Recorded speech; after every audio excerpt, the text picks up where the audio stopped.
बहुत समय पहले की बात है। एक छोटे से गांव में रामू नाम का एक ईमानदार किसान रहता था। उसके पास ज्यादा कुछ नहीं था, एक छोटी सी झोपड़ी, एक बैल और थोड़ी सी जमीन। लेकिन वह मेहनती और सच्चाई पर चलने वाला इंसान था। रामू खेत में हल चला रहा है, पसीने से लथपथ, लेकिन मुस्कुराता हुआ। अचानक उसका बैल लड़खड़ाने लगता है। रामू उसे संभालने की कोशिश करता है। बैल जमीन पर गिर जाता है। गांव के कुछ लोग पास आकर देखते हैं। रामू घबराकर बैल के पास बैठ जाता है। अरे क्या हुआ मेरे साथी, तुझे क्या हो गया? रामू भाई, तुम्हारा बैल बहुत बीमार लग रहा है, इसे तुरंत वैद्य जी के पास ले जाना चाहिए। रामू सिर हिलाकर सहमति जताता है और बैल को सहलाता है। वैद्य जी, कृपा करके मेरे बैल को देखिए, ये बहुत बीमार हो गया है। बेटा चिंता मत कर, इसका इलाज संभव है, लेकिन दवाइयों के लिए पैसे लगेंगे। लेकिन मेरे पास पैसे नहीं है वैद्य जी, क्या मैं बाद में चुका सकता हूँ? बेटा मुझे दवाइयाँ लाने के लिए पैसे देने पड़ते हैं, मैं उधार नहीं दे सकता। रामू निराश होकर सिर झुका लेता है और सोचने लगता है। जमींदार बाबू, मुझे मदद चाहिए, मेरा बैल बीमार है और मुझे दवा के लिए पैसे चाहिए, कृपया मेरी मदद करें। हाँ, गरीब रामू, तुझे पैसे चाहिए? अगर पैसे चाहिए तो मेरे खेतों में 1 महीने तक काम करना होगा, तब सोचूंगा। रामू थोड़ा सोचता है, फिर मजबूरी में सहमति में सिर हिला देता है। ठीक है सरकार, मैं काम करूंगा।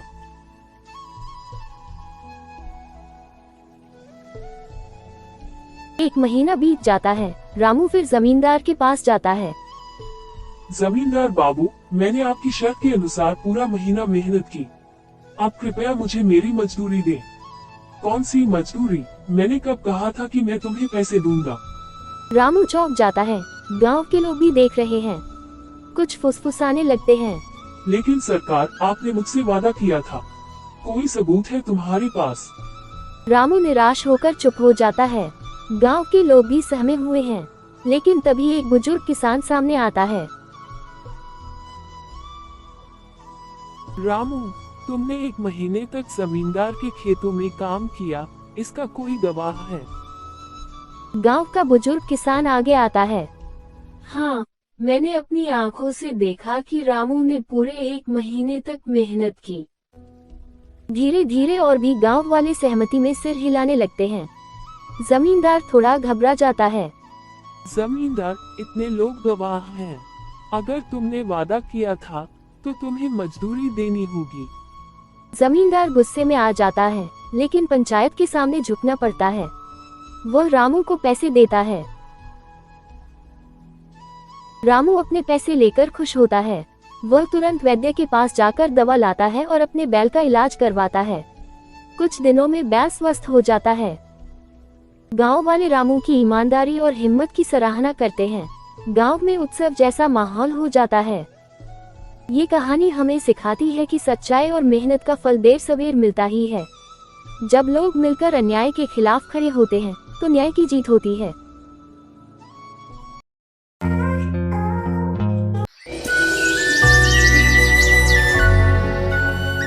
बहुत समय पहले मीनापुर छोटे से गांव में ममता नाम की बहुत ही गरीब औरत अपने बेटे लोकेश के साथ एक छोटे से घर में रहती थी। ममता दूसरों के घरों में खाना बनाने का काम किया करती थी, जिससे घर का गुजारा होता था। एक दिन ममता लोकेश से कहती है, लोकेश बेटा, जा भानु भैया की दुकान से घर का राशन ले आ। अगर वो पैसे मांगे तो कह देना कि पैसे अगले महीने दे देंगे। ठीक है माँ, मैं अभी राशन ले आता हूँ। लोकेश भानु की दुकान पर राशन लेने पहुँच जाता है। वो भानु से कहता है, भानु भैया, माँ ने राशन मंगाया है, उन्होंने कहा है कि पैसे अगले महीने दे देंगे। तुमने मुझे क्या समझ रखा है, जो मुंह उठाए उधार लेने चले आते हो यहाँ? अरे उधार की वजह से मेरी दुकान बंद होने की कगार पे है। अभी तुमने पहले के पैसे दिए नहीं है और उधार लेने चले आए। देखो भाई, मैं उधार का कोई सामान नहीं दे सकता। भानु दुकानदार की ये बात सुनकर लोकेश अपने घर की ओर चल पड़ता है और वो सोचने लगता है, मैं कितना अभागा हूँ जो 2 वक्त के खाने के लिए पैसे नहीं जुटा सकता। माँ किस तरह दूसरों के घरों में काम करती है, अब मुझसे उनका दुख देखा नहीं जाता। बेचारी कब तक दूसरों का काम करती रहेंगी। मुझे कोई काम जरूर करना होगा। शायद अब वक्त आ गया है कि मुझे अपनी जिम्मेदारी संभालनी होगी, ताकि मैं अपनी माँ को इस स्थिति से निकाल सकूं और उनकी जिंदगी में थोड़ी खुशियाँ ला सकूं। लोकेश ये सोच ही रहा था, तभी उसकी नजर एक ऋषिवर पर पड़ी। ऋषिवर ने लोकेश को अपने पास बुलाया और बोले, क्यों उदास हो प्यारे बेटे? तुम्हें देखकर ऐसा लगता है जैसे तुम किसी बड़ी समस्या से जूझ रहे हो। ऋषिवर, मैं एक गरीब लड़का हूँ। मेरे पास कुछ नहीं है, सिर्फ एक सपना है कि एक दिन मैं अपनी माँ की मदद कर सकूं। वो दूसरों के घरों में जाकर काम करती है, फिर भी उन्हें इतने पैसे नहीं मिलते जिससे पूरे महीने का गुजारा हो जाए। मुझे तो समझ में नहीं आ रहा कि मैं क्या करूं। मेरी जिंदगी में आगे क्या होगा? तुम्हारे मन में जो सपना है वो एक दिन जरूर पूरा होगा बेटा। तुम बड़े तकदीर वाले हो। तुम्हारा भाग्य बहुत उज्जवल है। बहुत ही जल्दी ऐसा वक्त आएगा जब हर किसी की जुबान पर सिर्फ तुम्हारा नाम होगा। लेकिन मैं तो केवल एक साधारण सा लड़का हूँ। मेरे पास तो साधन भी नहीं है और न ही मैं कोई राजा हूँ। फिर हर किसी की जुबान पर मेरा नाम क्यों होगा स्वामी? मैं समझ नहीं पा रहा हूँ कि आप क्या कहना चाहते हैं। इस संसार में हर एक व्यक्ति की कहानी अनोखी होती है और तुम्हारी कहानी अभी शुरू हुई है। इतना कहकर ऋषिवर वहाँ से चले जाते हैं। लोकेश को उनकी कोई भी बात समझ नहीं आती है और फिर लोकेश भी अपने घर चला जाता है। बेटा, तू खाली हाथ क्यों चला आया? मैंने तो तुझे घर का राशन लेने भेजा था। माँ, भानु भैया ने उधार राशन देने के लिए मना कर दिया है। वो कह रहे थे कि मैं तुम्हें और उधारी नहीं दे सकता। तुम्हारे ऊपर पहले के ही बहुत पैसे हैं। कोई बात नहीं बेटा, मैं आज मालकिन से पैसे लेकर आऊंगी। तू भानु का हिसाब कराना। जा तू खाना खा ले। माँ, मैं खाना बाद में खाऊंगा। आप पहले मुझे एक बात बताओ। जब मैं रास्ते में आ रहा था तो मुझे एक ऋषिवर मिले थे। वो कह रहे थे कि मैं बहुत तकदीर वाला हूँ, कुछ ही दिनों में हर किसी की जुबान पर मेरा ही नाम होगा। मैं तो उनकी बात समझ ही नहीं पाया। अगर तुम्हें कुछ समझ में आया तो तुम मुझे बताओ माँ। क्या सच में उन्होंने ऐसा कहा? हाँ माँ, उन्होंने ऐसा ही कहा। बेटा, जब तेरा जन्म हुआ था तब भी एक ऋषि ने मुझसे कहा था कि ये तेरा बेटा बहुत भाग्यशाली है, बड़ा होकर ये राजकुमार बनेगा। लेकिन मैंने उनकी बात पर कुछ ध्यान नहीं दिया था। माँ, ये सब फिजूल की बात है। भला एक गरीब माँ का बेटा राजकुमार कैसे बन सकता है? राजकुमार तो राजा का बेटा बनता है। तुम सही कहते हो लोकेश, लेकिन कभी कभी ये भविष्यवाणी सच भी हो जाती है।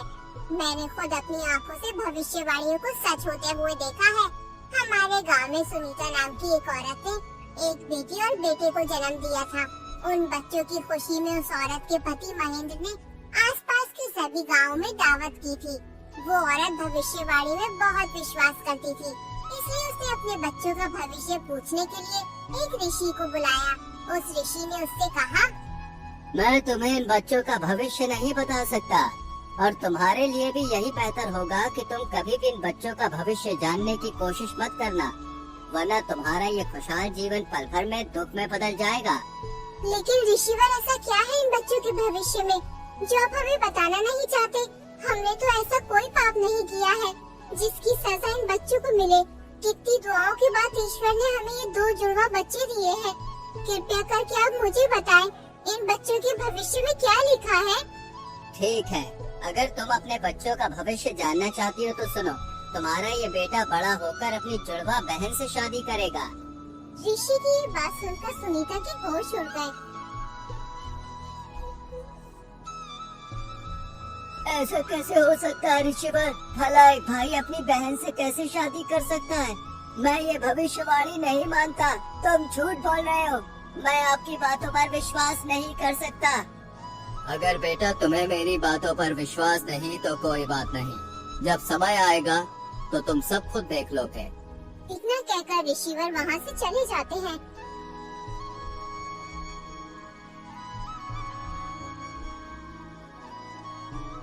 फिर सुनीता अपने पति से कहती है, नहीं, ये तो असंभव है। मेरे बच्चे आपस में विवाह नहीं कर सकते।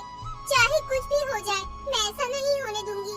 मुझे अपनी बेटी को मरवा देना चाहिए, तभी ये भविष्यवाणी गलत साबित होगी। तुम ये क्या बेहुदा बात कर रही हो? उस आदमी की बातों में आकर तुम इस मासूम की जान लेना चाहती हो? कितने वर्षों बाद ईश्वर ने हमें औलाद का सुख दिया और तुम कह रही हो कि हम इस मासूम बच्ची को मरवा दें? मैं ऐसा नहीं करना चाहती, लेकिन हमें इन भविष्यवाणियों को हल्के में नहीं लेना चाहिए, क्योंकि ये भविष्यवाणियाँ मेरे जीवन में एक महत्वपूर्ण भूमिका निभाती आई है। कई बार ऐसा हुआ है जब मैंने इनकी अनदेखी की है तो मुझे इसका नुकसान उठाना पड़ा। हमें इन भविष्यवाणियों को गंभीरता से लेना चाहिए, क्योंकि ये सिर्फ शब्द नहीं है बल्कि हमारे भविष्य के संकेत हैं। इसलिए इस भविष्यवाणी को नजरअंदाज करना हमारे लिए सही नहीं होगा। देखो सुनीता, हमें समझदारी से सोच समझकर ही कोई कदम उठाना चाहिए। बताओ अब हमें क्या करना होगा? तुम इस बच्चे को कहीं दूर ले जाकर मार दो। हमें ना चाहते हुए भी ऐसा करना ही होगा। इसी में हमारी भलाई है। अगर भविष्यवाणी सच हो गई तो अनर्थ हो जाएगा। ठीक है, जो आज तक किसी ने नहीं किया वो मैं करूँगा। अपने ही हाथों से अपनी बच्ची की जान लूंगा। तुम इस बच्ची को किसी कपड़े में लपेट दो जिससे मुझ पर किसी को शक न हो।